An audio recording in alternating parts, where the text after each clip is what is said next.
He's watching her go. But what a fool believes. He sees the wise man has the power to reason away what seems to be. There's always better than nothing, than nothing at all. Keep sending him somewhere back in the long ago, where he can still believe there's a place in her life. Someday, somewhere, she will return. She had a place in his life. He never made her think twice as he rises to her apology. Anybody else would surely know. He's watching her go. But what a fool believes. He sees the wise man has the power to reason away what love can come and love can go. Why can't love return once more to reason away? Oh Lord, I believe she's never gone away. Oh Lord, to reason. If Augusta National and the Masters is a thing of beauty, then Masters broadcasts throughout the years on CBS have not only left a distinct impression with what you see, but certainly with what you hear. Arnold Palmer is the Masters champion of 1960. He has birdied the last 2 holes to catch and then move ahead of Ken Venturi. One of the greatest displays of courageous golf that anybody has ever seen any place. Only about 100 yards from where Weiskopf held that putt. The way his head is facing at the moment. Now, up the hill. Oh, did you ever see one like that? I think that's one of the greatest putts I've ever seen in my life. Maybe. Yes, sir!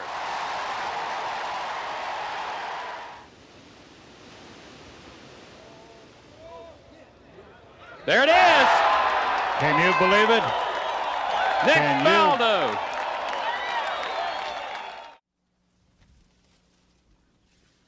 There it is. A win for the ages.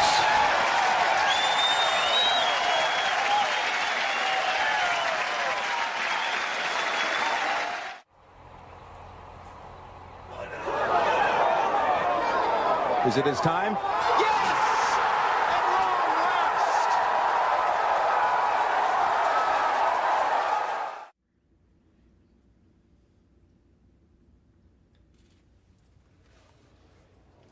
Well, here it comes. Oh, my goodness.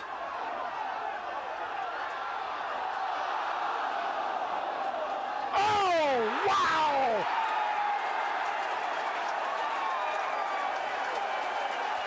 In your life, have you seen anything like that?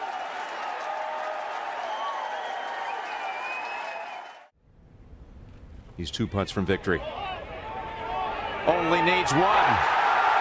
Charles Schwartzel takes the Masters 2011.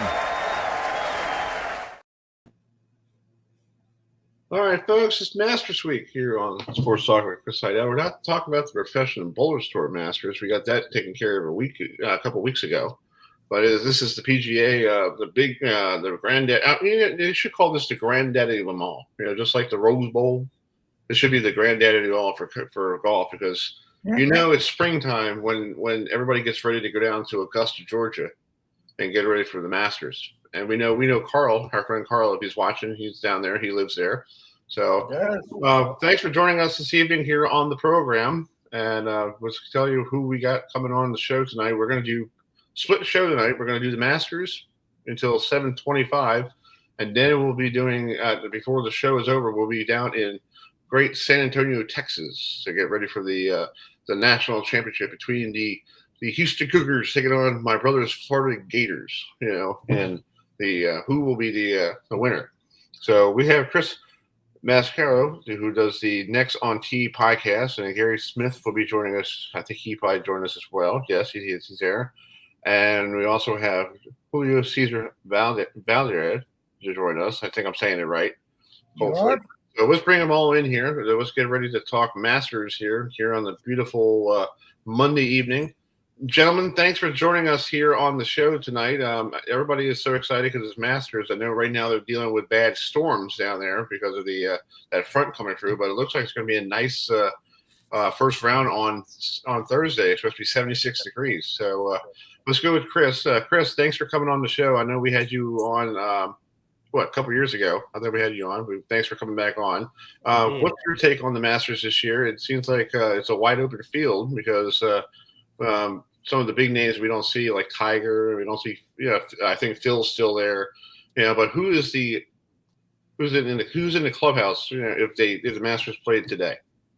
Well, I mean, from my perspective, I mean, you can't bet against Scotty Scheffler. I memean, the guy's won 2 of the last 3 Masters, and he's played well. He hasn't won so far this year, but he's been at the top of leaderboards. So to take anybody outside of Scotty as the number 1 player coming into this, Rory's obviously played very, very well this year. He's won it, obviously, AT&T earlier this year. So he won at Pebble. He won at TPC Sawgrass. It would be an incredible storybook for him to complete the career Grand Slam, win the Masters, and then be able to look back and say, I won at Augusta National, I won at TPC Sawgrass, I won it at Pebble Beach. You might as well hand him the Player of the Year award, and it's only early April if that were to take place. So I think those are the 2 odds-on favorite guys. I think there are a lot of guys that obviously can still win it. Ludwig Oberg is a guy that I like. He's my favorite. If it's not Scotty, to me, it's going to be Oberg. He played well last year, finished second. So he's the young gun that I think is going to win an awful lot of majors and an awful lot of golf tournaments. Wouldn't shock me at all if he won this week too. Garry, same question. Thanks for coming on tonight. I know you're not there in the course, but you're down there in Jacksonville, beautiful Jacksonville, Florida. I drove past it a lot going down to Disney World. But just talk about what's your take on the Masters. Who do you think? You need to. Well, first of all, our traffic is a lot less convoluted than Orlando, so you need to stop in Jacksonville once in a while. We got great beaches, great golf courses. Exactly. I agree. So there's my tourism pitch for Jacksonville. Yeah. Go ahead. I watch Rory play a lot of golf at the Players Championship, and he did not play his best, and he still found a way to win at a difficult golf course with a very deep field. And at a golf course, it takes away his natural advantage, which is being longer and straighter than everybody, or a combination thereof. And he found a way to win that tournament. The great thing about that golf course is if you don't have one part of your game working, if you got everything else going, you can still compete. And he certainly did that. And then in the playoff, when he really needed to drive the ball well and hit some good approach shots, he did that in the 3-hole playoff to beat J.J. Spahn. You always wonder whether Rory is at the point now where he's trying too hard or he's under too much pressure to win the Masters.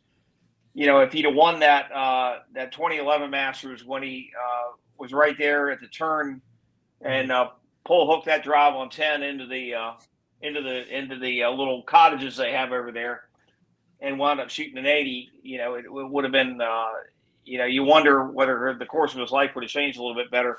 But look, the guy's got 4 majors and 28 PGA Tour victories. That's a Hall of Fame career right now. He's in the top 20 in the tour in total victories.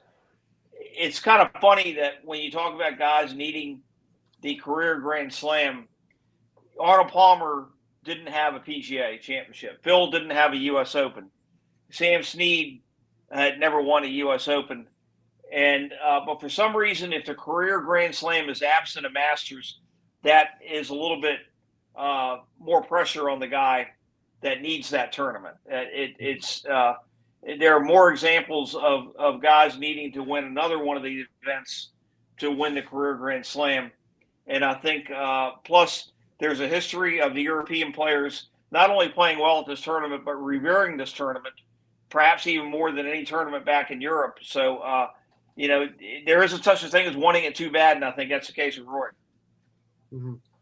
Julio, thanks for joining us tonight. I know you're from Newsweek. Thanks for coming on. Let's talk about the Latino side of things, because but first, let's ask you about your take on the Masters this year. Who do you think is going to be your favorite if Masters were finished today? Let's say they play it today. You never know about the weather and all that stuff, but who do you think is going to, in your mind, might win it? On Sunday evening. Oh, he's muted. I don't know. He's muted. Yeah, we can't hear you. We can't hear you. I guess the microphone's not working.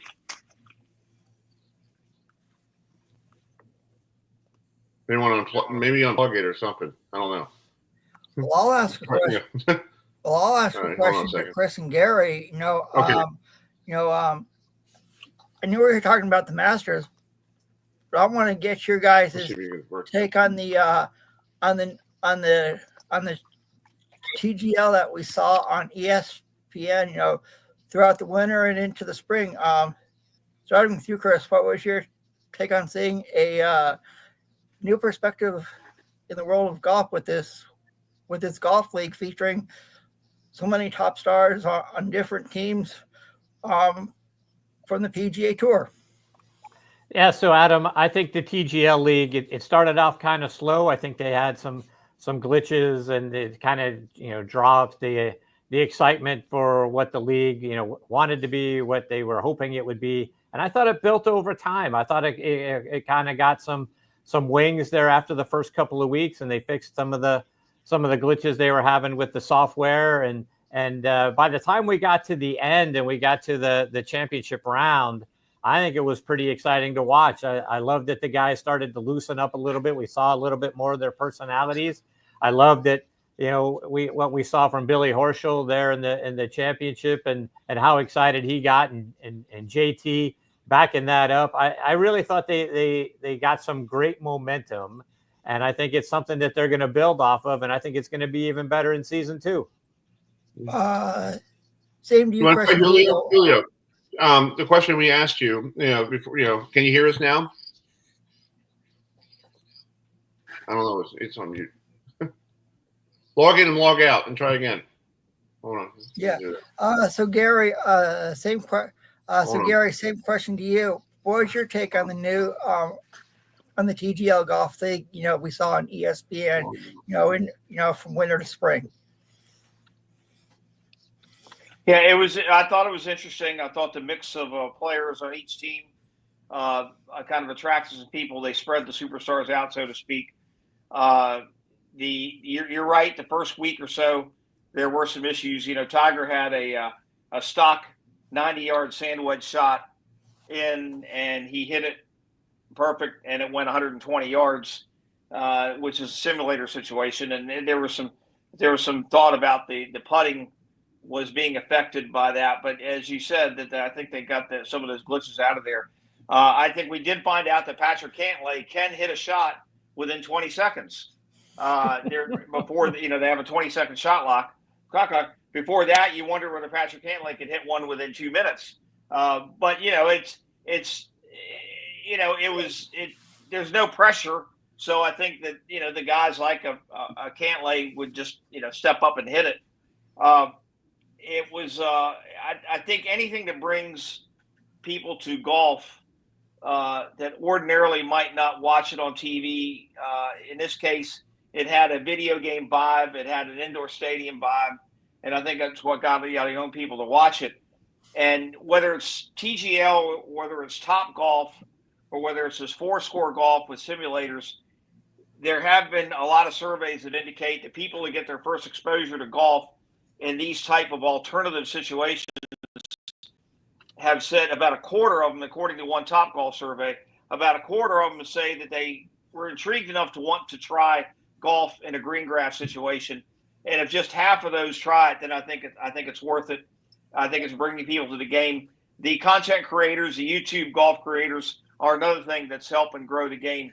A lot of people in my age group don't understand it. I may not completely understand it, but they had a YouTube, golf content creators exhibition the day before the first round of the Players, and it got a bigger crowd at the 10th tee where they started than almost any group the next day, with the exception of the group that had Scotty, Xander Schauffele, and Colin Morikawa to tee off. And there were a lot of people to follow those players around. So it's bringing more people to the game.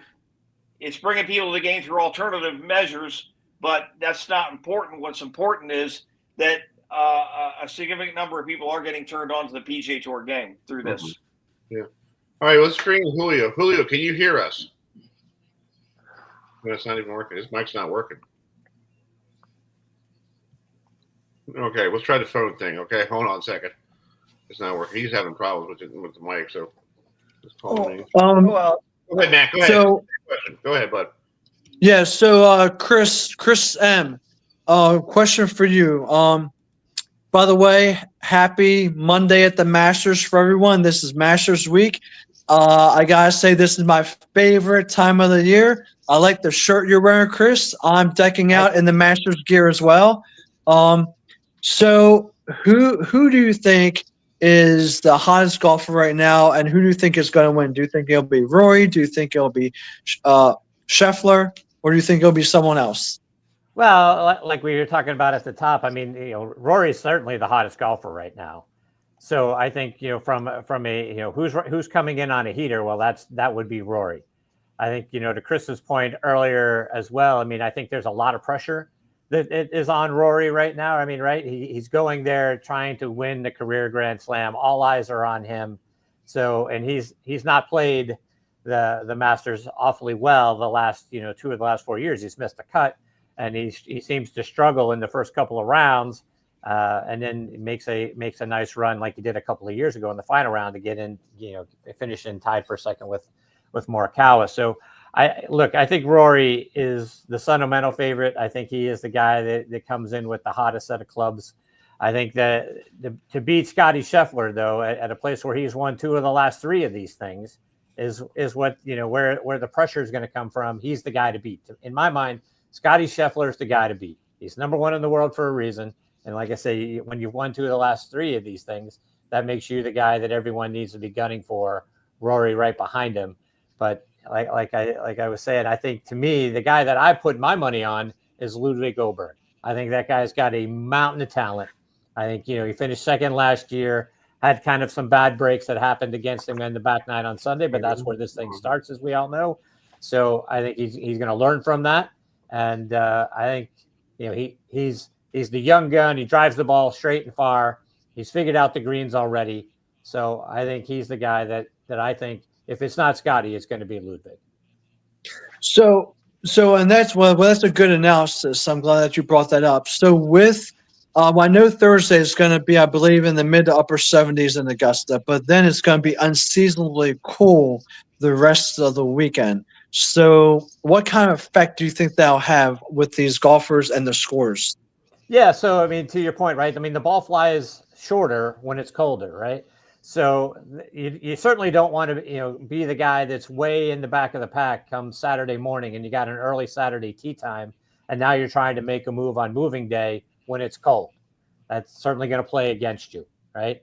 I mean, the changes that they've made to Augusta National, the lengthening of 13, the lengthening of 15, the lengthening of some of these golf holes, now all of a sudden you got to be a bomber, or you've got to be the guy that's putting the best, right? I mean, Brian Harman comes in on the tail of winning, the Texas Open. He's a lefty. Lefties play the Augusta National Golf Course pretty darn well. We've seen it with Mike Weir. We've seen it with Billy Boy. We've seen it with Bubba. So lefties seem to have somewhat of an advantage when you go out there and play. So you look at Harman coming in and say, well, he played really well at the Texas Open. Maybe he's got a shot here. Well, Brian's not the longest hitter of the golf ball. So that sort of is going to play against him. I think the cooler temperatures, the ball flying shorter distances, is going to make it hard for somebody to come back from back well in the pack to go out and win this golf tournament. So I think that's weather always plays a part in these things, and the luck of the draw plays a part in these things. So I would hate to be a guy that's finds himself 10 strokes back on Saturday trying to make a move on Saturday afternoon or Saturday morning to try to get themselves back at the top of the leaderboard when it's cold outside.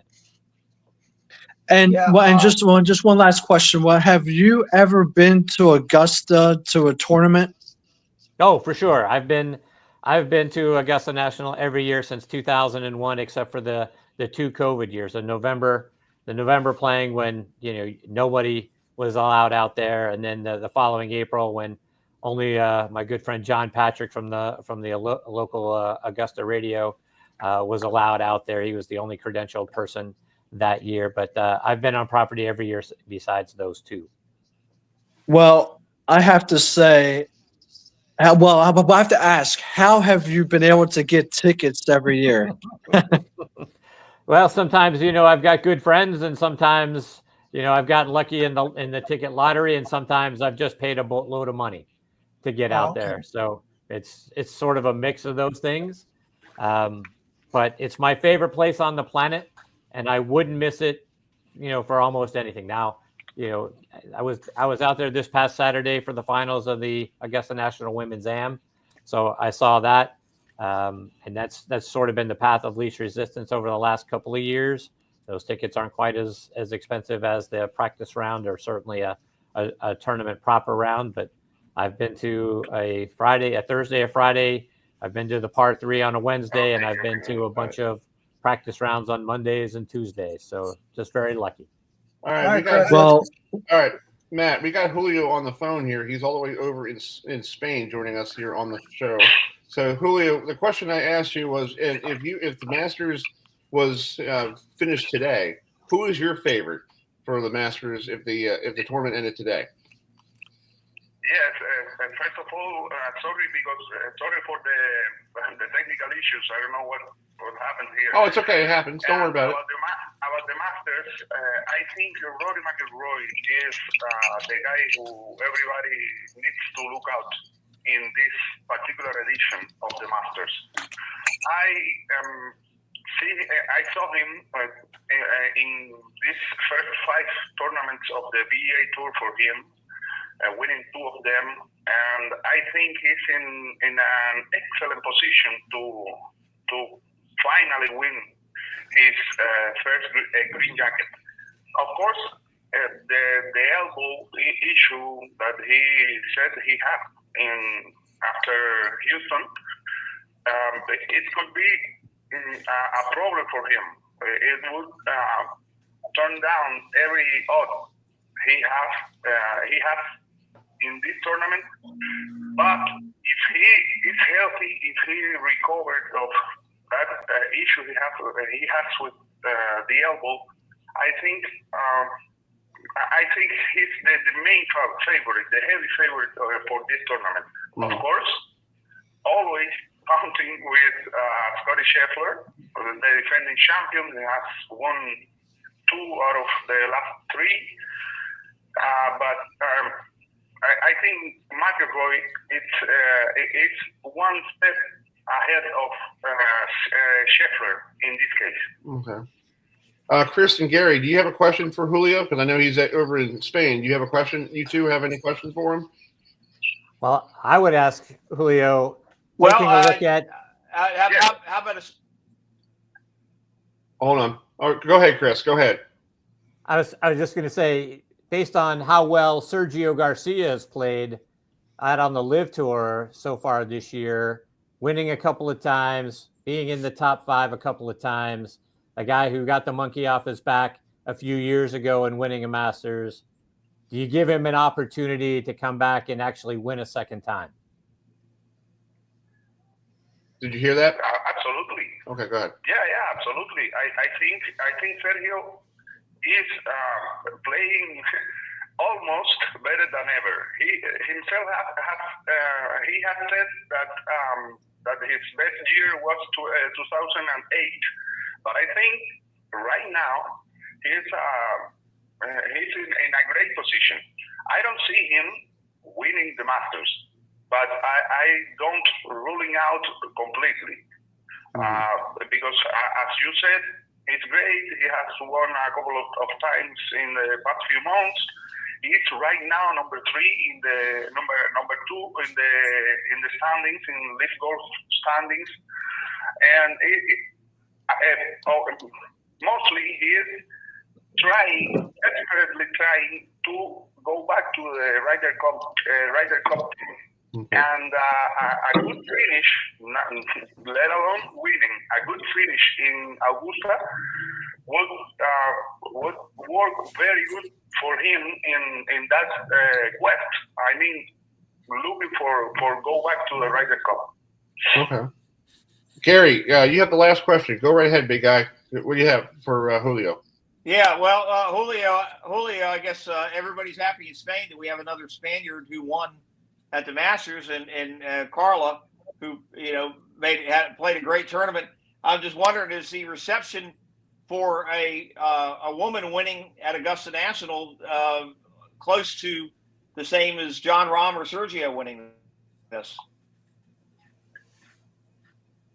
I mean, what Carla Bernat Escudero did recently is the talk of the hour in the golf media here in Spain. She's a local hero right now here in Spain, and the press here. I mean, I don't work, as you know, I don't work for the Spanish media, but of course I'm here. I read the papers. The Spanish media is calling her victory in the Augusta National Women's Amateur the sporting moment of the year, and we are only in April. So imagine what that is meaning right now here in Spain.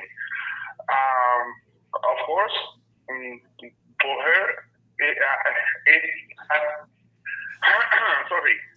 for her, it's a great feat, a great accomplishment. Have won there where other great Spaniards have won. I mean, Seve, Jose Maria Olazábal, Ram. Sergio, we were talking about him, and I think it's great. It's great for the Spaniard golf. It's great for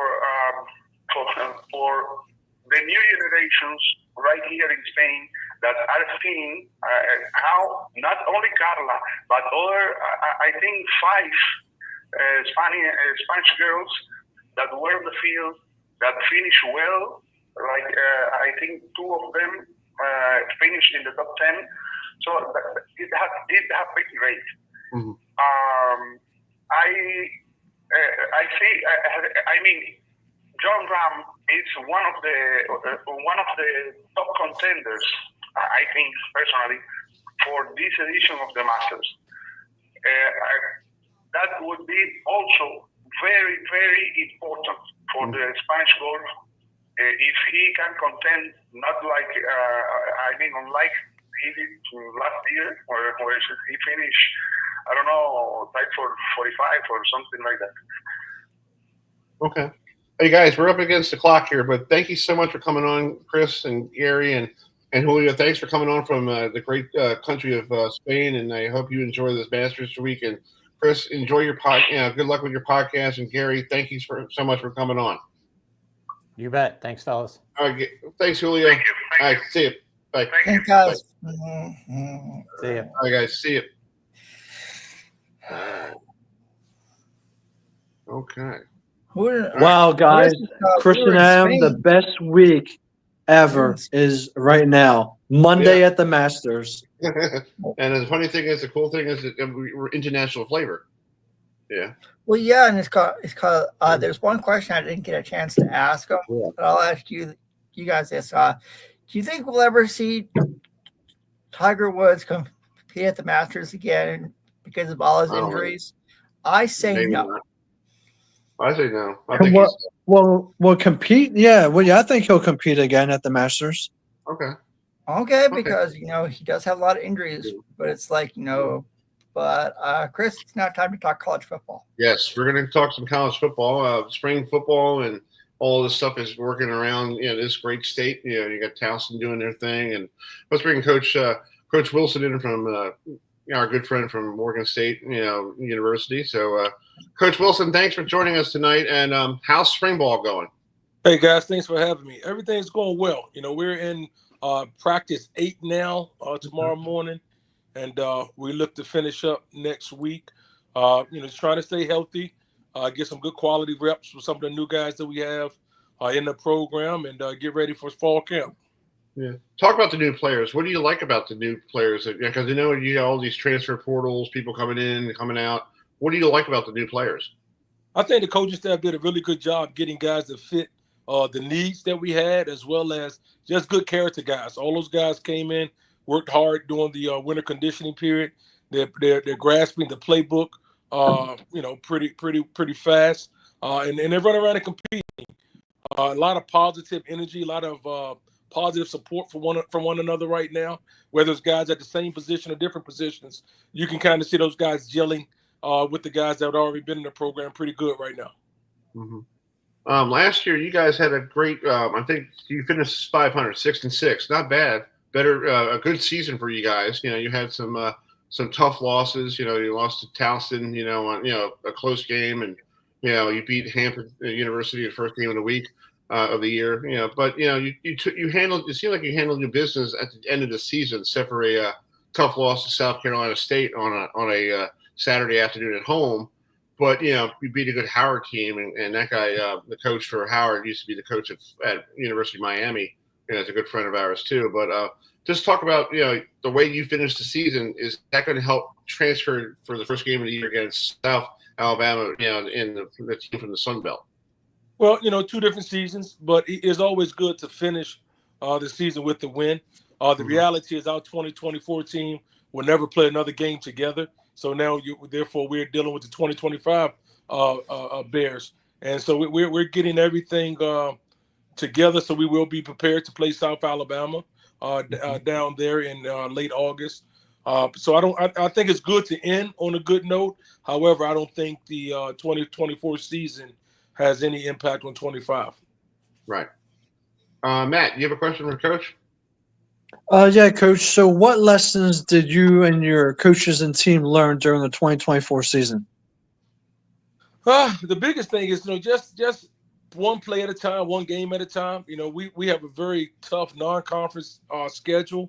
We'll open up the year with 6 non-conference games before we jump into conference play. And when you jump into conference play in the MEAC, I mean, every week is almost a win or go home type of deal. And if you win the game or lose the game early, it's trying to keep everybody morale high and keep everyone focused to finish the season strong, to give yourselves a chance to play in a Celebration Bowl. We got down to the next to the last week of the season, and we still had a chance at the Celebration Bowl. But then we didn't do well. We got our butts beat pretty good by South Carolina State, which eliminated all hopes and possibility for us to continue with some postseason play.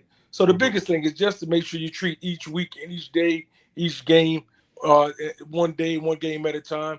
Have that mindset, and I think everything else takes care of itself. Yeah. Adam, you have a question for him? Yeah, I do. So how come, with the addition of Coach Michael Vick over at Norfolk State, how competitive do you think the MEAC will be overall this upcoming season? I mean, I think the MEAC has been very competitive, every year. You're looking at the 3 years I've been in here in the MEAC conference. You've had, North Carolina Central team win the championship and a South Carolina State team win the championship. So there's been multiple champions in the last few years. With adding the new coaches, once again, I think it just kind of maintains the same intensity in the conference that you must be prepared and play every week. We lost 2 championship caliber coaches in the MEAC. Those guys had actually won championships, whether it's in the MEAC and or another FCS schools. So, you lose 2 championship caliber coaches, you bring in 2 new coaches, and once again, you just got to handle your business at home on your campus and let everything else take care of itself. Love it. Do you feel like, Coach Wilson, you feel like with these 2 for NFL players, Deshaun Jackson, who's at Delaware State, and Michael Vick, is basically going to change this MEAC conference into like must-watch TV now, because you got all these two NFL coaches who want to be like NFL players, who want to be coaches just like Deion Sanders, who basically the one that started this whole thing. And do you feel like they have the stamina to be a head coach and teach young men who might need to know how to play quarterback a little bit better? Deshaun Jackson used to be a good I think he was on the other side of the football, but we know about Michael Vick and how he changed the game, and you see Lamar Jackson idolizing him and all the other wonderful quarterbacks. Do you feel like now the league is going to be more every week on ESPN is going to follow these people like you've never seen before? I'm not sure about that. You gotta, from a history standpoint, there are a number of players that left the NFL or played in the NFL that became college coaches. Right now, the difference is you have a lot more outlets. I've coached with one of the best college coaches, Steve Wilson, who was a head coach at Howard University, and then he went to Texas Southern University. He was a guy that just finished playing in the National Football League and became a head coach at Howard University back in the early 90s. So this is something that has been done before.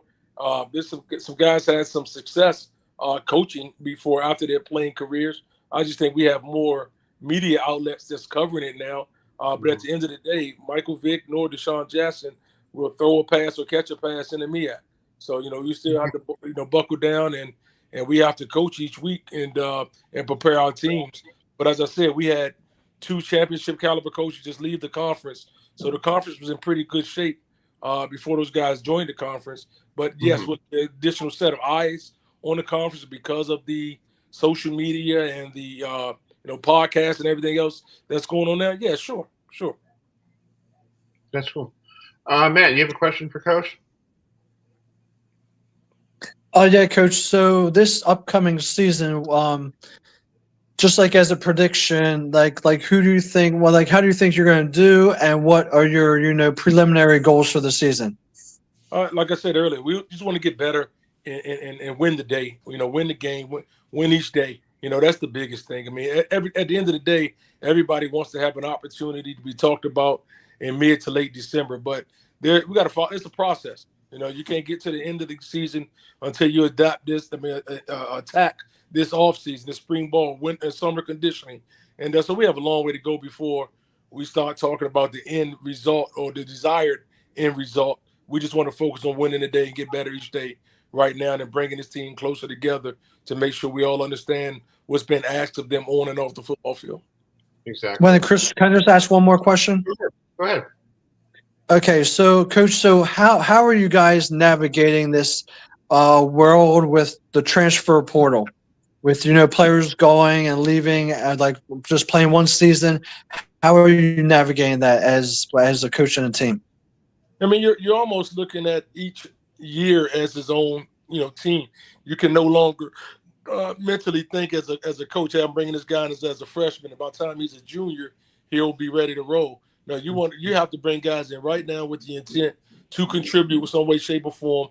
And actually, once they do contribute and make some plays, to the possibility of them leaving. So you want to make sure that you have a strong depth chart, a strong understanding of where everybody fits in your program, and make sure that you continue to recruit the guys that's in your program and you give them the best experience so they don't want to leave.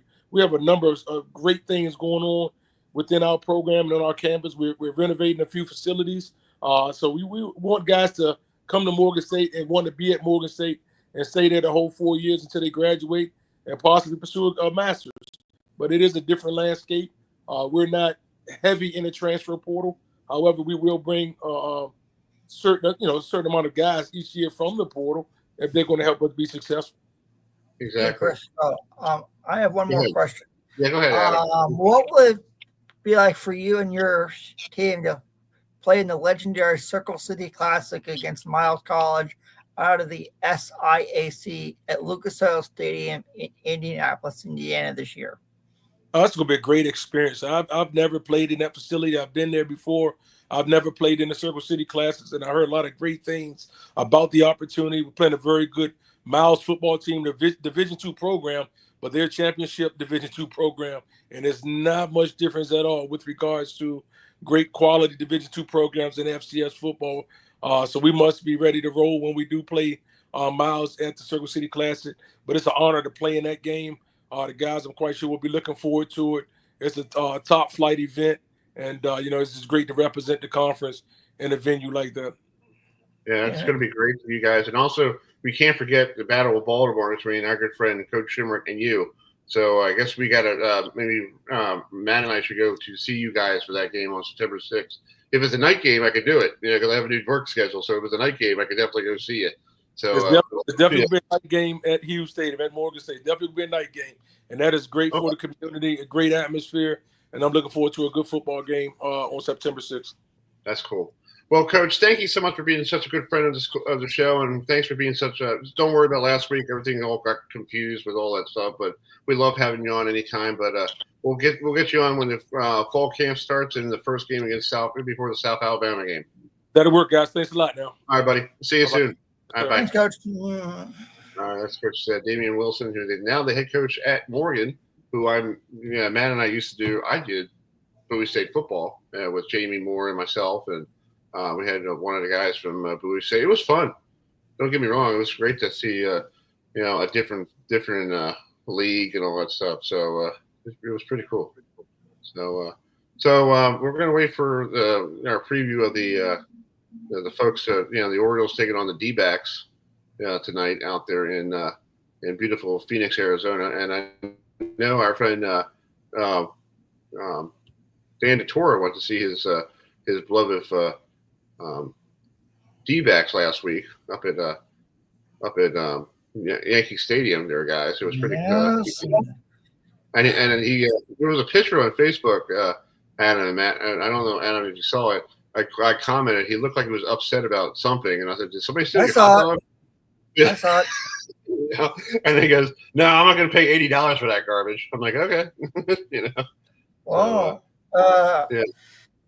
I will say, do a little update here. Well, I will say this: at least the Boston Red Sox currently lead the major leagues in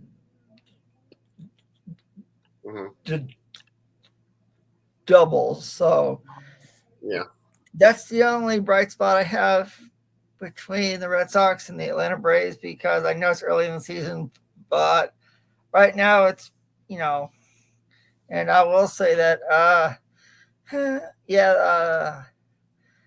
we'll see what happens, going forward. But I know we're just a week into the season. So, but it is what it is. We still got a long way to go.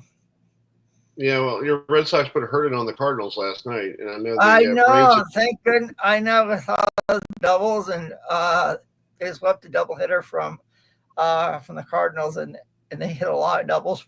I will, I will say this, guys. I don't know how much you guys watch college baseball, but I recommend you do, because out in Baton Rouge, Louisiana, all three games were in Norman, Oklahoma.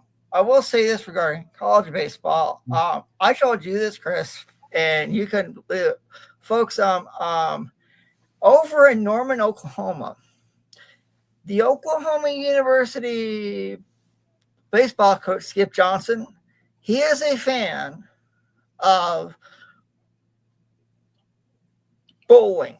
And I believe they talked about it on one of the broadcasts this past weekend between LSU and Oklahoma, that I think he may have like a 250 average or something like that. But it's like, that's kind of cool. You have someone from the world of college baseball love a sport that we all love out here, and that's bowling in it. And also, I want to let everyone know that coming up at 8:05 Eastern, we're going to have a ball representative on, someone I know quite well, DINO Castillo from Ebonite, to talk about what it's like to be a ball rep and the advice he gave to Garry Haynes when he won the USBC Masters a couple weeks ago. So stay tuned for that, folks. Yeah, we'll stay tuned to that. Well, we're going to switch gears here. We're going to talk Major League Baseball, the Baltimore Orioles had a bad weekend in Kansas City. Pretty bad weekend. They couldn't score any runs. They got their one run yesterday on an error at the plate.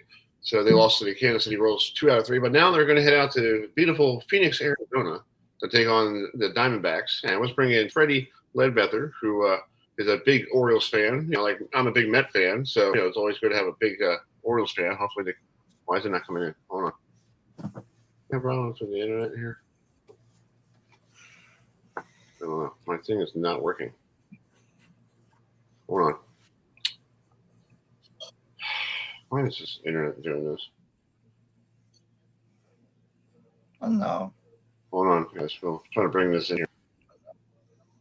I think Freddie got Freddie me wearing my Red Sox. What's going on here? Oh, no. Oh, that's okay. I'm trying to look here. I don't know what's going on here. Why is it frozen? I don't know. Hold on here. I don't know. I'm trying to bring them in. Hi, Freddie. Hey, gentlemen. How you doing? Good. I saw that hope you didn't get offended with me wearing my Red Sox hat because I am a Red Sox fan and Gabe is a DBacks fan. So at least we have 2 representatives from the American League and 2 representatives from the National League. So I will say thanks a lot for joining us, guys. And starting with you, Freddie. Just talk about what's your take on the Orioles so far in this young season in Major League Baseball? Yeah, so for the Orioles, there's a lot of good and a lot of bad right now. The offense has shown flashes of being really dynamic. We're averaging over 6 runs, almost 6 runs a game. But in 5 games, we've scored 2 or fewer runs. So we're a very all-or-nothing offense. And then the starting pitching has been, unfortunately, about as bad as we could have predicted. When Charlie Morton is your number 2 starter at 41 years old, things can only go so well. The bullpen has been a really pleasant surprise. You have a few guys who are really locked down in the back end. But I think there's a lot of room for things to stabilize for the team, and I'd love to see some improvements. Yeah.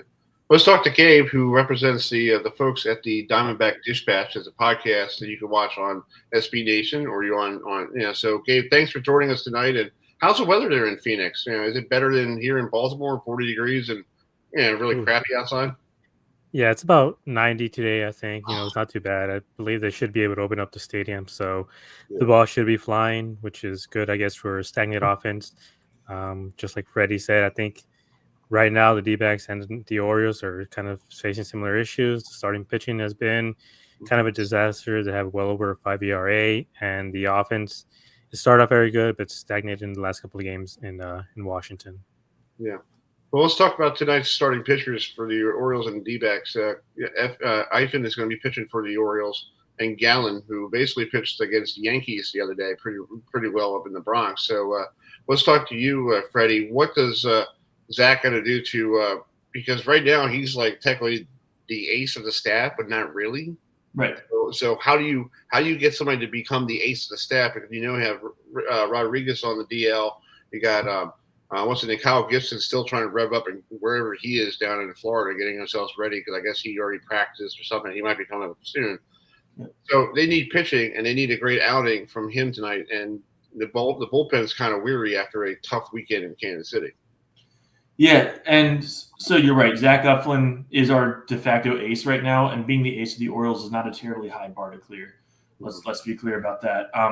His key, and really all of their keys, is to throw strike one. When they're working ahead and they're commanding the count, Eflin doesn't have wipeout stuff. He's a very nice breaking ball, and he can spot his fastball really well. But when you're working from behind and letting the batters command the at-bat, you're going to pay for that. So I like to see him throw strike one, get out ahead of hitters tonight, and hopefully eat up 6, maybe even 7 innings and give the bullpen a little bit of a rest. Mm-hmm. Well, Gabe, the same question about your starting pitcher. He basically took on a very good Yankee squad. Basically, it wasn't that warm. It wasn't Phoenix-like, but he did a really good job last night. 6 2/3 shutout innings against a very powerful Yankee squad who was blowing balls out of the ballpark. That weekend against the Brewers, I guess he kept them in the ballpark. So what does he have to build on from that start? So we're not expecting him to go out and pitch, 6 1/3 and with 13 strikeouts. I think this is kind of like a career. I mean, like the captain says, it was a career high. Could have gotten 14, but the umpire was just caught sleeping and completely missed on a check swing, which was clearly a strike, but unfortunately it didn't work out in Gallen's favor.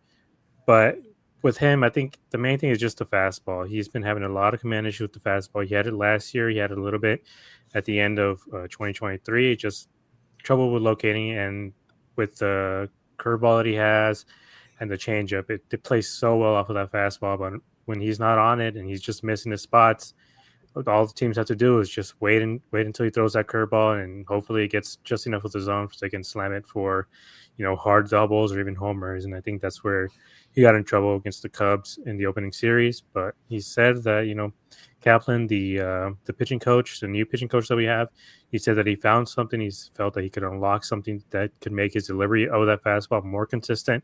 So I think all of us are very curious to see how he's going to build up on that. Again, I don't think he's going to be as dominant as that, just because, again, it was about 40 degrees with the wind chill in New York. Even the DBacks bats completely went cold because it's really hard to play when it's 30 degrees outside and everyone was really cold. So the guys who are warm are the pitchers, and both of them, after a while settled down. Rodon settled down as well after giving up 4 runs in the first inning. So hopefully he's able to keep the ball in the yard and not give up too many home runs. And I know this Orioles offenses can be very high powered, and I think they both have the same issues where they can be all or nothing. And the guy like Gallen, if he lives on the corners, he should be able to at least go a good 6 innings, maybe a couple runs.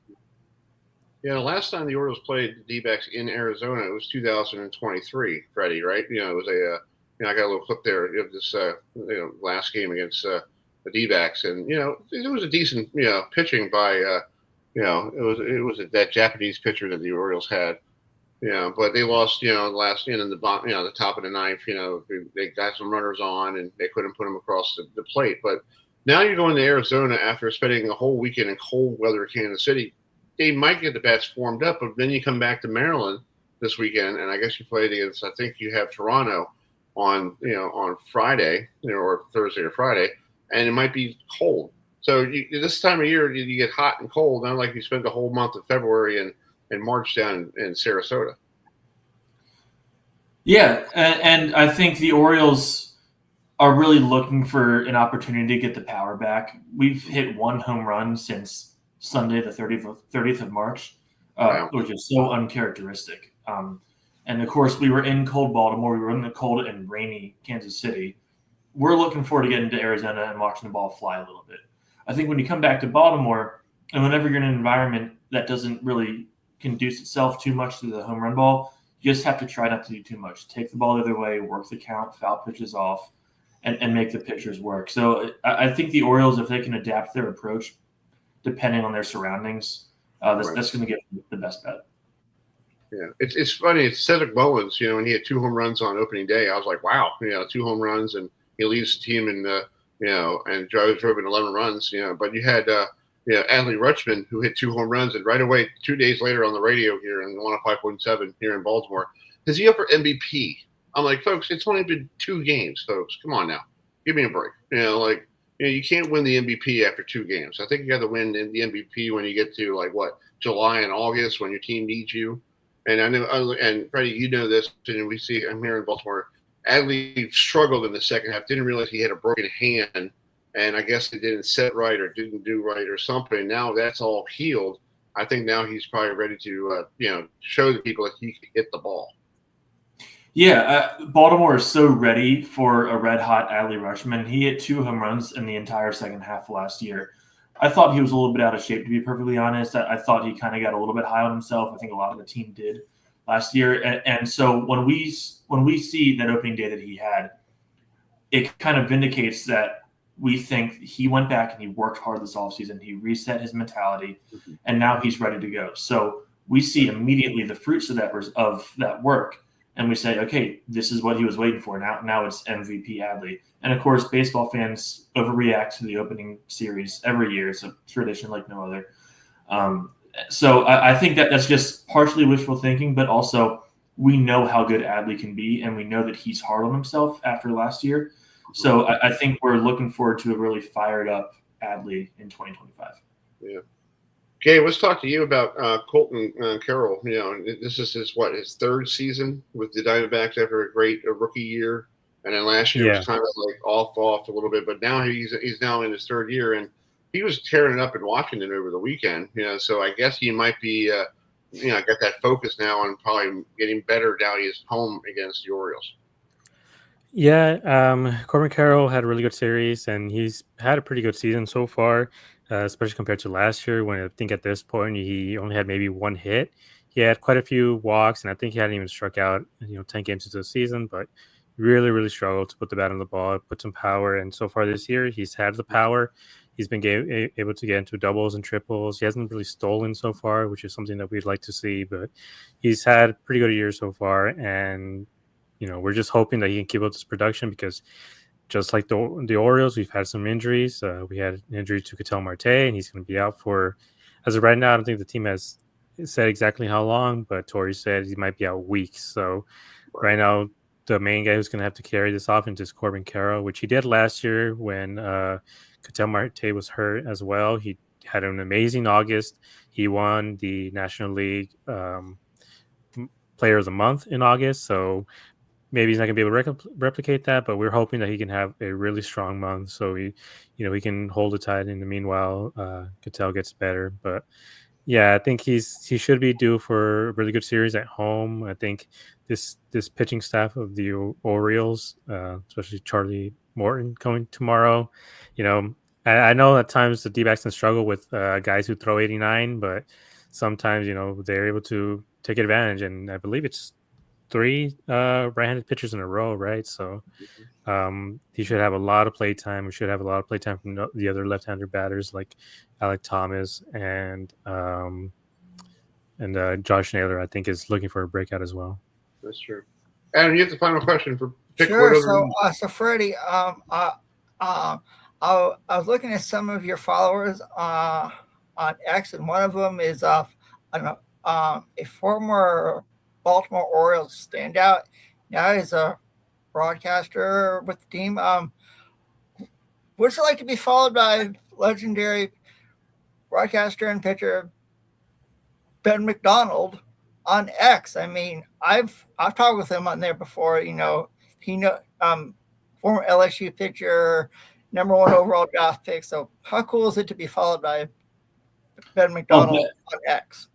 Ben, we're so lucky to have games called by him. He's kind of like a walking country song. Seems like a guy you can just go get a beer with and go speed shooting with. I don't know what exactly I did to get that follow from him. Certainly honored to have it. But he's an honest guy. He'll call out the guys when they're not playing well. When he has a lot of experience as that first round pick too, so he has that perspective that for the kind of pressure that guys like Rutschman are facing. So Big Ben, he's just a great listen every night, and it's cool to be in that community with him.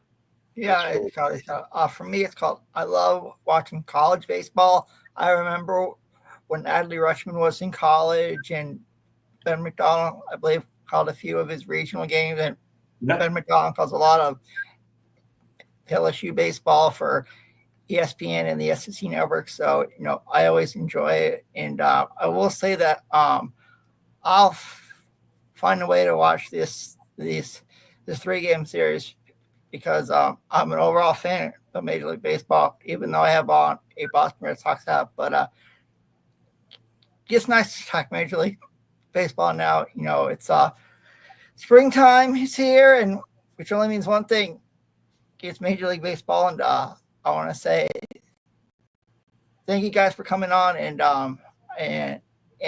I will say, I believe it's one day next week is the Orioles are having Autism Awareness Night. And as Chris knows, I have autism as well.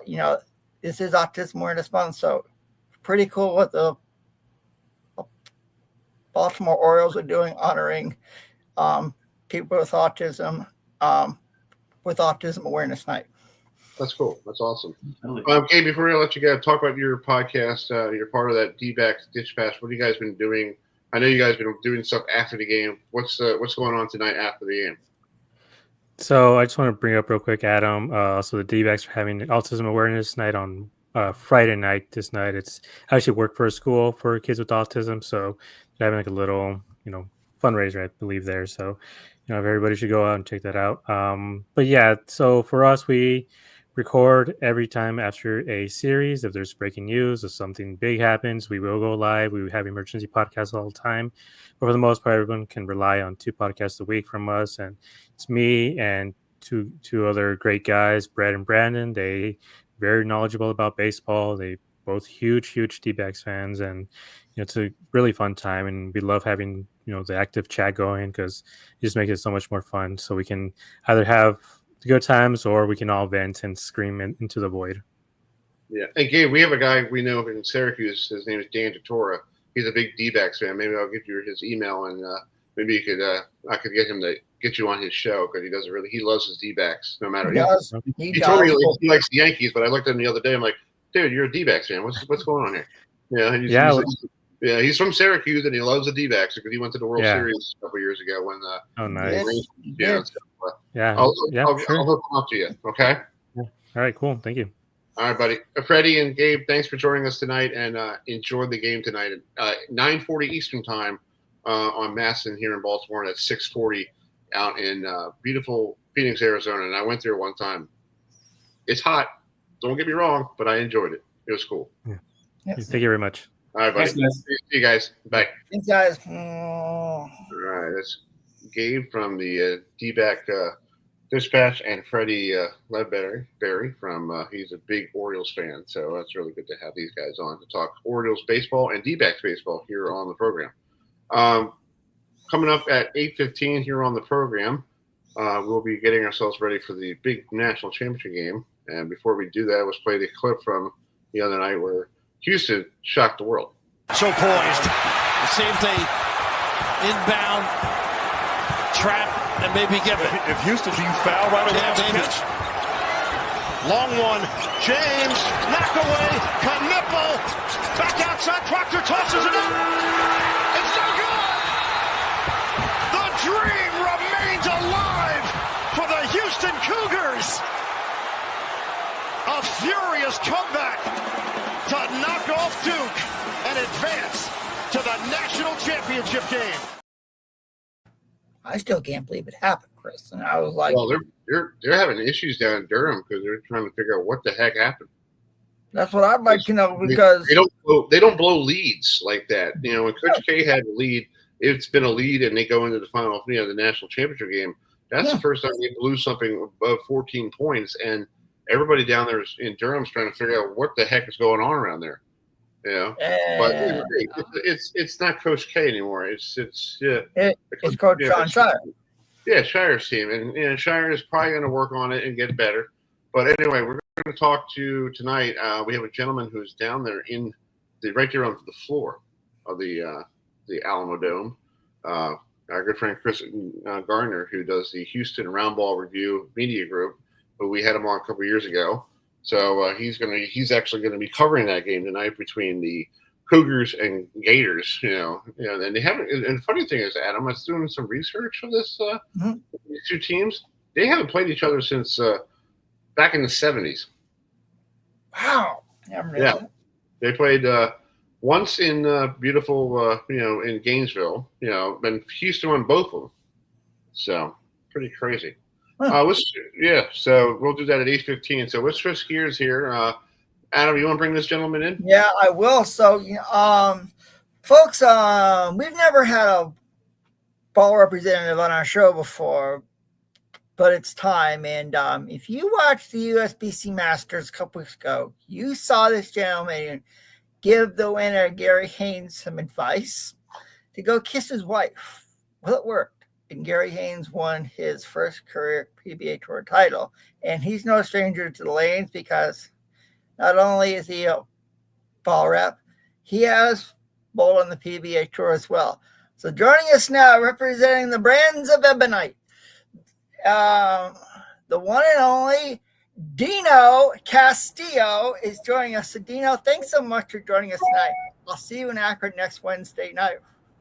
Thank you, Adam. Thank you guys for having me. I'm not sure exactly why. It's Not called. exactly sure why I'm on this show, but I'd be more than happy to do it.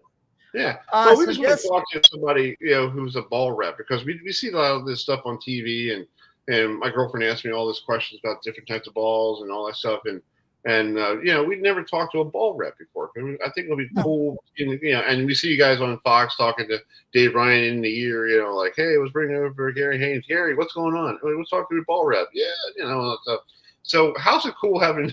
How does it work out? Did they tell you that Dave Ryan was going to talk to you, or how did they hook that up to you in your ear? Then don't make any weird noises.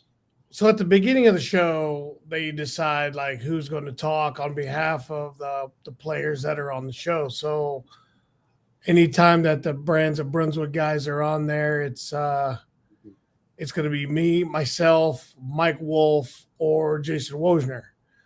On the Storm side, it's Rob Gottschall, Tim Mack, Joey and Wes, and on the Motive side, it's Brett Spangler. So they set it up, and then if they'll contact us and say, hey, get ready, we're going to reach out to you in the next ball or two, and then we're going to talk to you. Mm-hmm. That sounds like a cool thing to do. And Dave Ryan and Rainey Peterson and Kimberly Cluster, they do a great job on the broadcast. And phenomenal. Yeah, and let's just talk about that. Yeah, I guess you probably got a lot of people calling you after the Masters, and I got to say that should have been top 10 on ESPN with you talking to Garry Haynes. Like, how did you get somebody to? I know people are nervous, and we're nervous too when we do our stuff. Like, I was nervous when I first started doing this broadcast, and Adam talking to people and also. But how did you calm Garry down? Because Garry seemed like he was like cocky and like, okay, I'll just get up there and throw the ball just like I balled before, and and he's not even worried he was on television. Well, the thing about it is yeah, go ahead. Every bowler, every athlete, I'm sure when they get in the limelight, they're going to be nervous.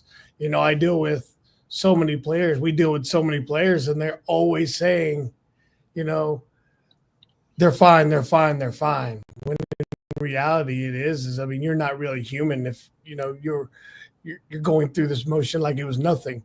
Simo, Belmo, EJ, the greatest bowlers in the world, when they get ready for the show, I mean, they're bowling for $100,000. Wow.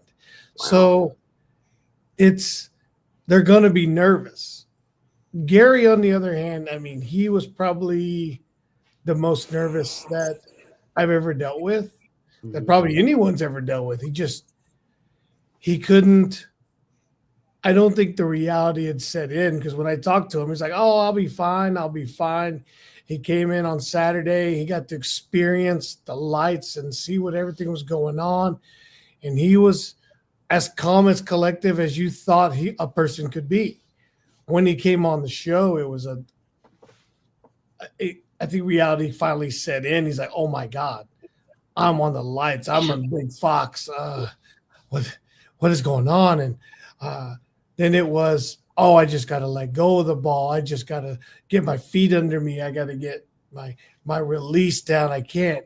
And he's trying to convince himself that was the problem, not accepting the fact that, man, I'm really, really nervous.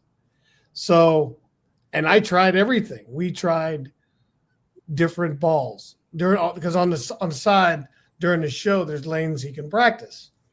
So he was practicing, and I kept try this ball. No, it just got to throw it better. And I'm like, I get it, but if you throw this ball, maybe this would work. Maybe it was this, maybe it was that. And he just wasn't having it. So then he would go down to practice period to get to throw some shots. And he's like, oh, maybe we just use this ball, just to build a spot that he can throw off of. And it didn't matter what it was. He was nervous. I even tried going back to, hey, think about you're at home bowling league, you're at West Babylon Lanes, and you need to throw a strike to win the high pot, or to keep from getting hung on your team so you don't have to buy drinks, and trying to make him laugh.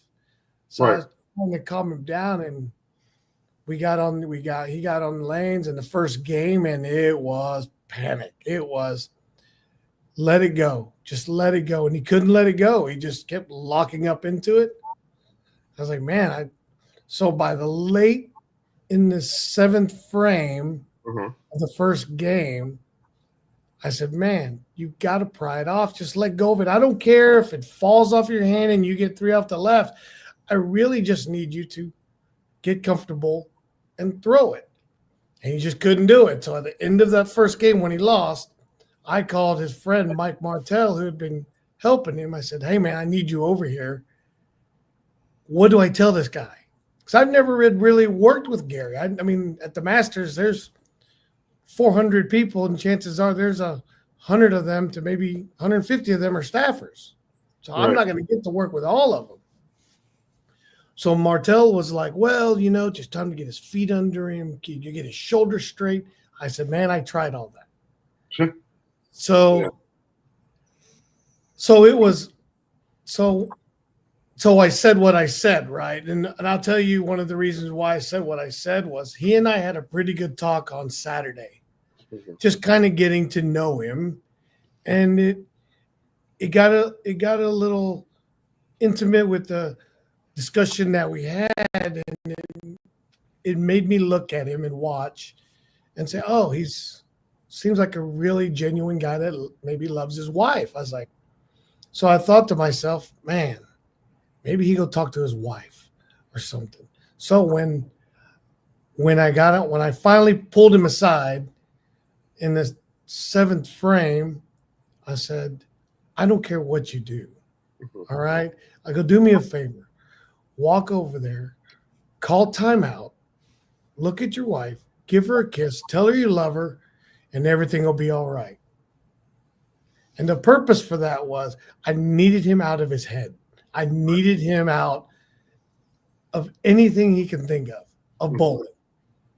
So when he walked off, he got up and he picked up his bowling ball. I'm like, well, shit.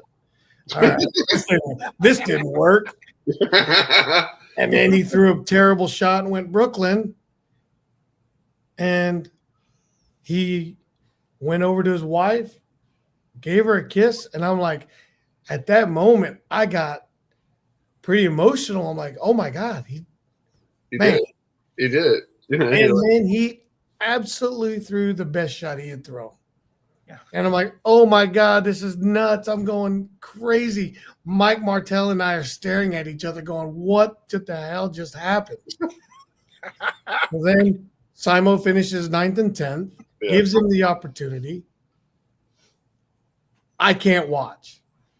And I have pictures. Someone sent me pictures. I'm standing there with my eyes closed. And I'm like this. I got my eye going through my fingers. And he absolutely aces the shot. He even turned around and gave it, that's right, or whatever it was. Yeah. Because he threw it perfect. And then, of course, the 10-pin. Now, here it is. Now I'm an absolute wreck. Now, because I can't watch. Right. I can't watch. I felt like I was in his shoes at that moment. Right. And then he spared it. And then I got very, very emotional because I'm like, oh, my God, he just won. This is a guy that has won regional title and bowls part-time sparingly, and he's a great league bowler, and all this is all I know of, and just won $100,000. Jeez. Because he even said, he goes, oh, well, I'm on house money. I'm not 50,000. I said, no, fuck that. We're bowling for $100,000. We're not bowling. If you bowl your best and you lose, you got $50,000. Right. You never settle for 50,000 because you've already lost. Right. And that even that didn't work. Even that didn't flip him up. And most guys that I deal with, yeah, that's what I'm talking about. That's what I'm bowling for. Not Garry. As humble as he was, he just had to think of something. Right. So that was the whole thing. Wow.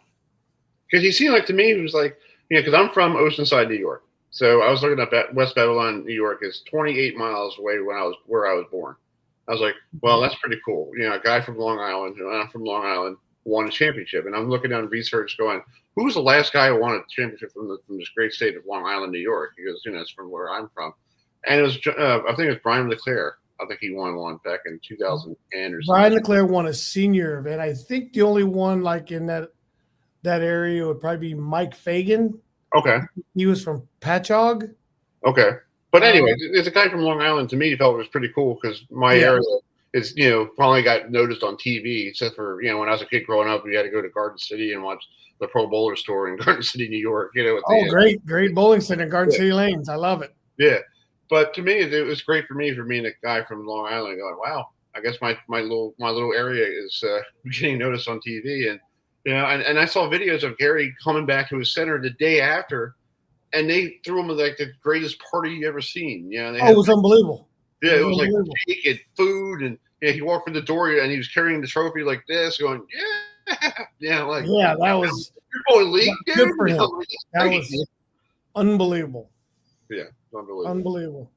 Yeah. The thing about it is, people are trying to give me the bowling whisperer, the rep of the year. That's not me. I don't need that. I don't want that. The guy that won, he deserves the praise. I mean, he bowled 15 games without me. He went through this whole ordeal in qualifying without me. They qualified and then hey, can I get a couple balls? So I drilled him. We drilled one ball, and he drilled the other. Or Mark Martell, I think, laid out the other one, and so he got that help for me. So all those matches, though, I was never really around for his matches because we had so many people to take care of. Right. But then when he bowled Simo for the top seed of the show, then I was there because now we've got down to so many people and there's 3 of us. I was like, well, I'll talk to Garry. So I kind of kept Garry on his toes and kept him level headed, and Simo was doing Simo things, and Garry brought the win and got the top seed. Yeah. So how did you get started in the sport of bowling, DINO? Oh God. I was a kid growing up, like every other kid, playing sports, and I played all the sports. But my parents bowled league, and I thought I'd try it. And then my grandfather was the one that really pushed me and said, "Hey, DINO, you're the jack of all trades, master of none. Stick to one sport. I don't care what it is, just stick to it." So I chose bowling because it was indoor. I played baseball. I was okay. Played football. I was okay. I ran track. Okay. But bowling, I thought, man, I think I can get into this. So started bowling when I was 7 and kind of got into it for 40 plus years now. We'll just leave it at that. Wow. I mean, yeah. And it's like, obviously, you've seen me at a lot of stops on the PBA Tour where I've traveled to, and personally, I'm looking forward to going back to Akron next week for the TOC. So, what was it like for you, to step inside Riviera Lanes for the first time and said, I'm at like Yankee Stadium or Augusta National or, with hell ground for the bowling?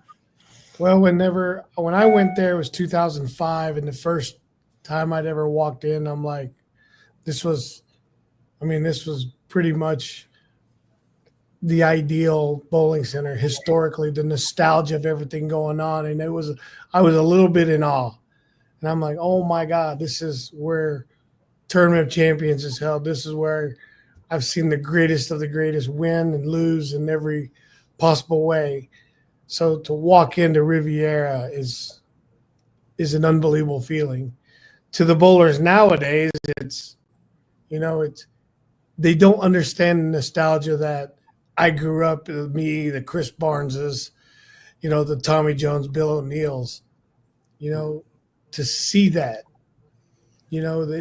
today's society, it's Reno Bowling Stadium or maybe the Las Vegas South Point Stadium.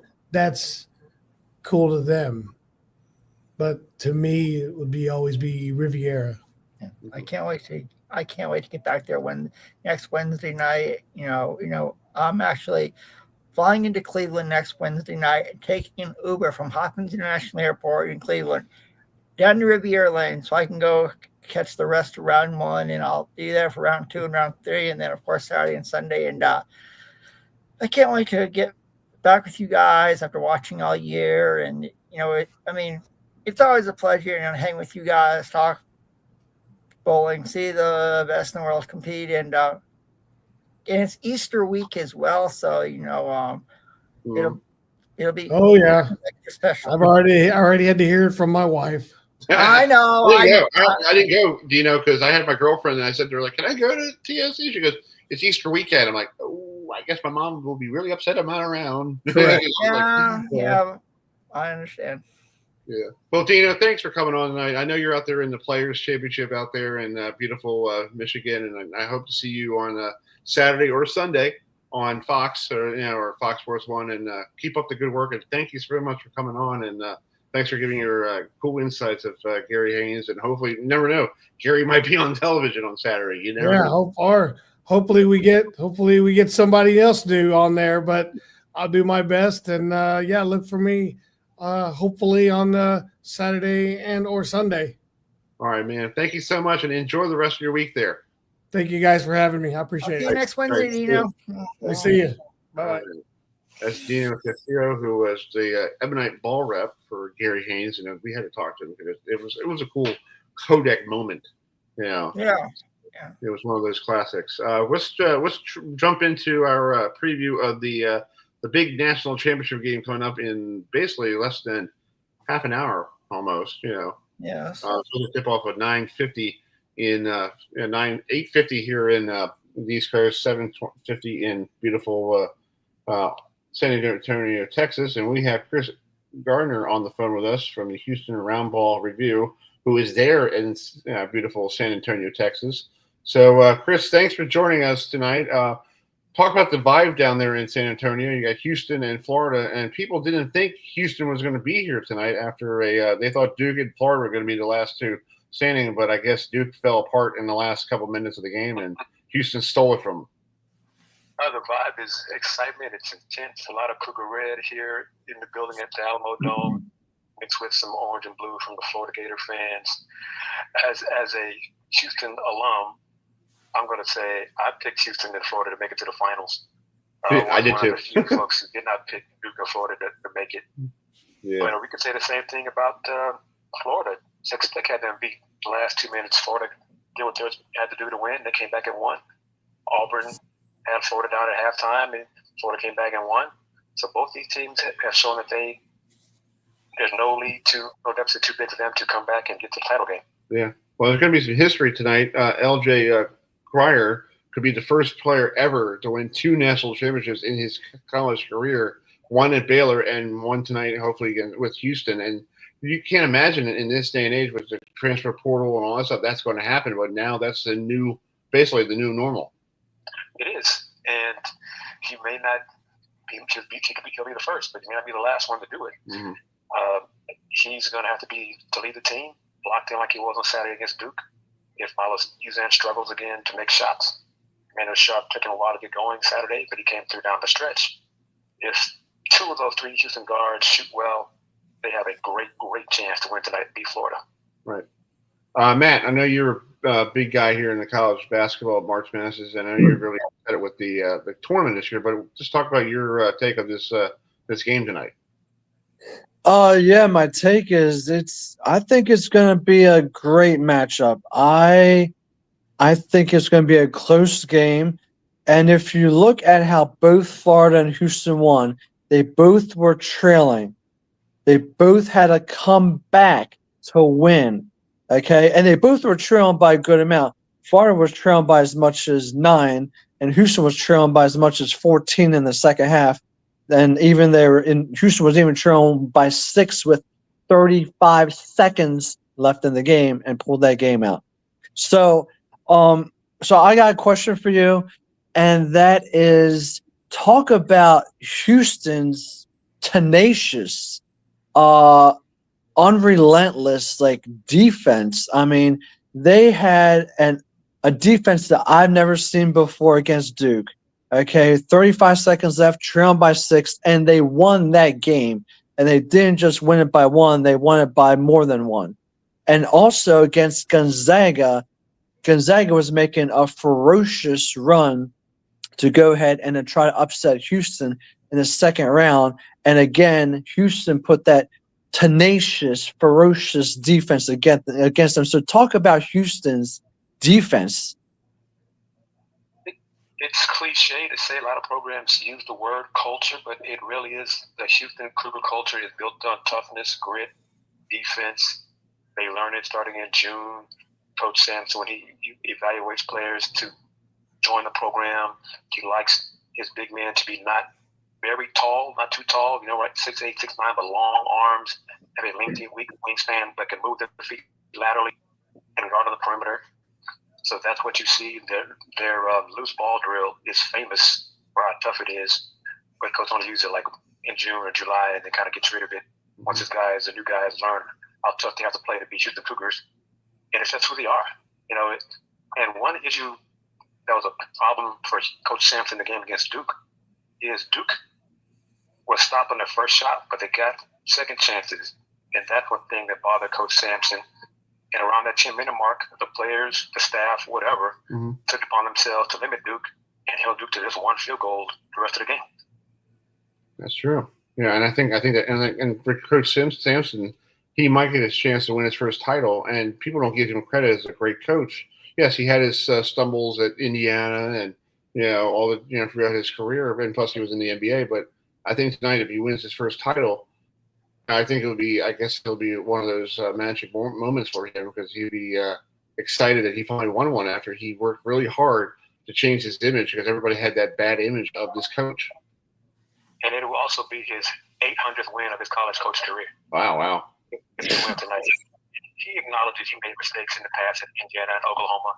He learned from them, and he's a different man, not just a different coach than he was back then. And you kind of root for him from the outside looking in at his perspective of how he builds the program. He's an old school guy. He builds and believes what he believes, develops the player. He's big on player development.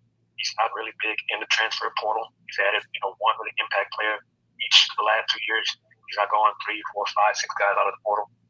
So it's just a different kind of way of doing things in today's college basketball. Right. Exactly. Adam, do you have a question for Chris? I do. So, Chris, you saw a sensational freshman Cooper Flagg in person for Duke. What was your take on how he played against Houston in the semifinals on Saturday? He is the real deal. I mean, he is a talented young man, and he should be a senior in high school. He is so talented. He will be the number 1 pick in the NBA draft once he gets stronger, puts on some more weight, and then gets stronger, going into the weight room, and as he gets older, adding some weight, just grown man weight. He's got a bright future. Offense, defense, his help side defense is great. He can pass, he can shoot. Bright future for Cooper Flagg. That's true. Well, Chris, I know you want to. Matt, do you have one more? Yeah.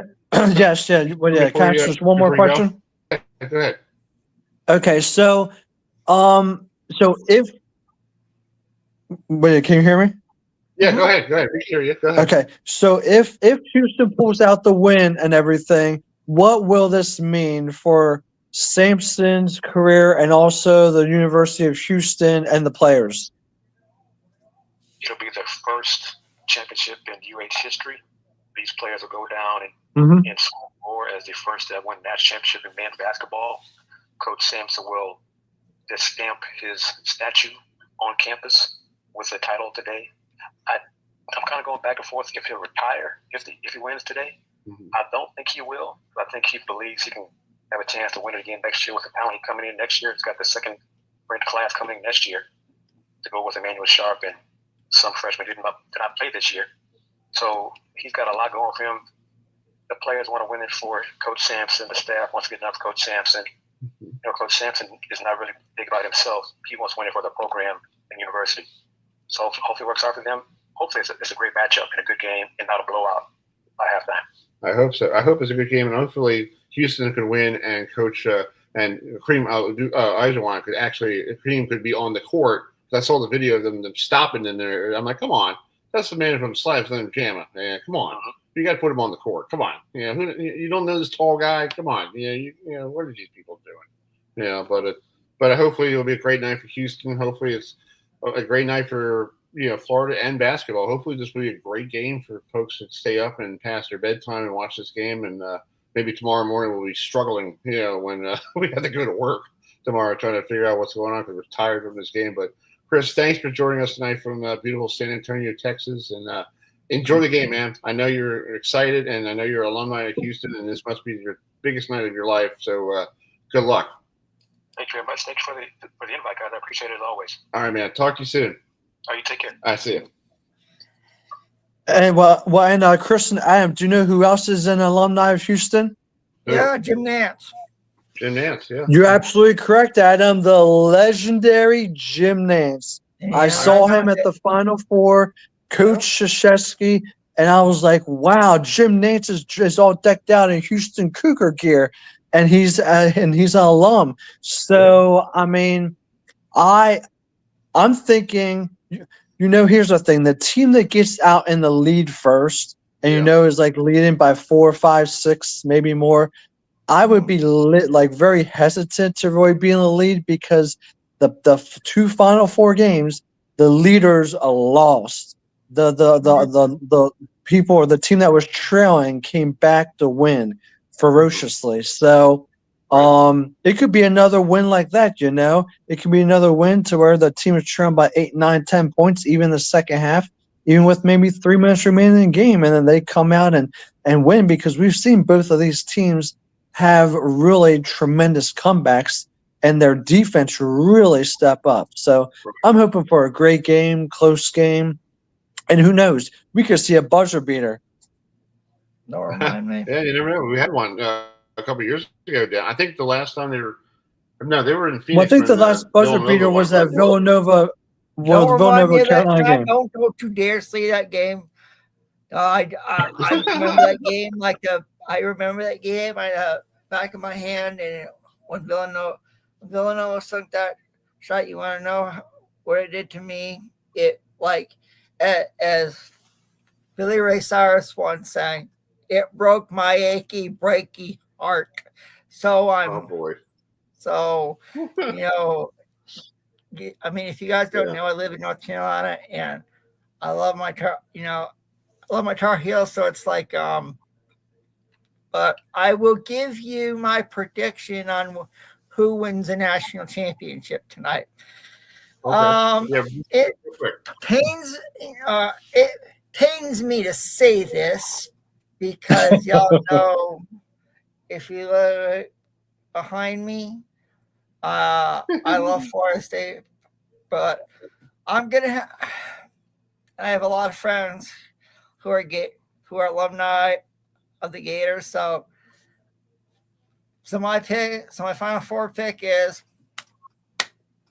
Oh, you're going with the Gators! I'm going with the Florida Gators to win the national championship and Coach Todd Golden, and let Florida be happy because they suck right now in college baseball. So let Florida have the national championship, at least in basketball. I have to. Adam, that's a great pick. Thank you. Because I have to give. What's your pick? What's your pick, Freddie? In my Final Four, I did have the national championship game. I did have Alabama and Florida. So since Alabama's not there, I have to go with my other choice. There you go. I had Duke of Florida for my national championship game, so I was very close. Okay. And if Duke could have closed out that game, then they should have been in there. But here's the thing. So I've told you guys, I've told everybody else these things. 1, Duke will not win the national championship game. Right. That came true. Yeah. I said also Auburn and Florida, one of those two teams will win the national championship game. Okay? So guess what? One of those will come true tonight because Auburn lost. Give me the Florida damn Gators. Woo! Chris, you making it? Chris, Chris, are you making it unanimous? Well, I have to go. I don't like that team from Gainesville. I really don't like. I that know, team. I know, And my Chris. brother Matt, who's probably watching this program, he might be watching it on the replay, but I know he's a Gator and he's a Gator fan, and he sent me a meme a couple weeks ago saying how bad Florida State lost to the first time to the Gators, and it was like, oh, we beat you 3 times this year: football, basketball, and baseball. I'm like, thanks, bud. I appreciate that. No, Florida State beat Florida.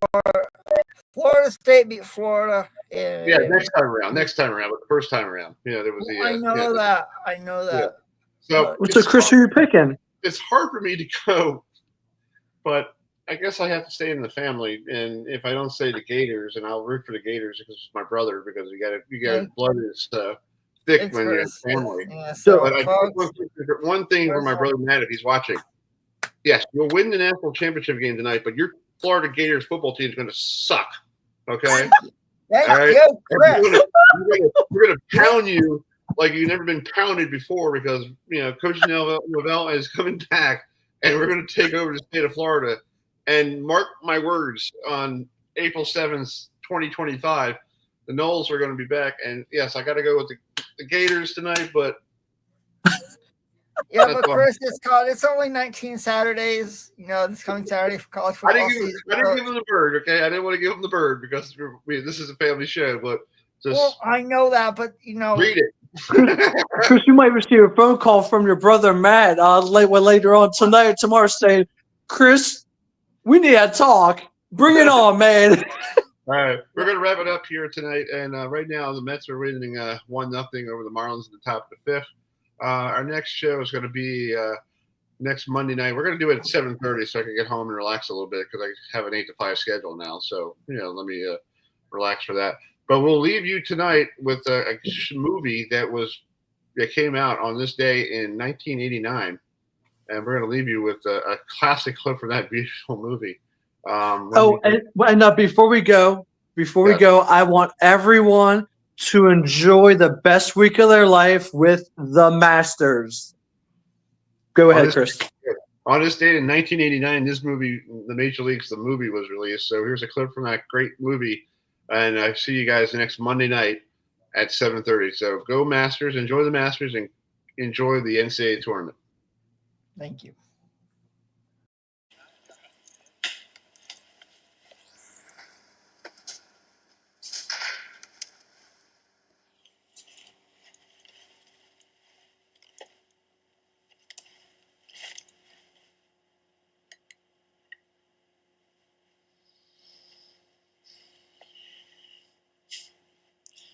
Up your butt, Joe Boo.